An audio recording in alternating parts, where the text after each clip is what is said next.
To use a graphics card in a laptop, you need to understand the basics of graphics processing units and how they work with your laptop's operating system. The first step is to check if your laptop has a dedicated graphics card, which can be done by looking at the laptop's specifications or by checking the device manager in your operating system. Once you have confirmed that your laptop has a dedicated graphics card, you need to install the latest drivers for the graphics card.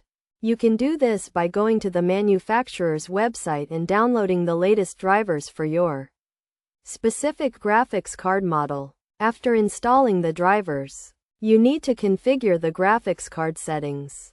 This can be done through the graphics card control panel, which is usually accessible from the Start menu or the System tray. In the control panel, you can adjust settings such as the graphics quality, resolution, and frame rate. To set the graphics card as the default graphics processor, you need to go to the NVIDIA control panel or the AMD Radeon settings, depending on the type of graphics card you have.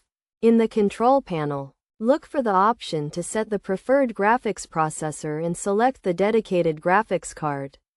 You can also set the graphics card to be used for specific applications by going to the Applications settings and selecting the graphics card as the preferred graphics processor.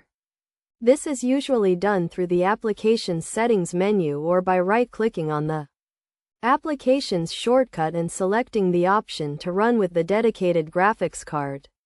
Best practices for using a graphics card in a laptop include keeping the drivers up to date, adjusting the graphics settings to achieve a balance between performance and power consumption, and monitoring the graphics card's temperature to prevent overheating.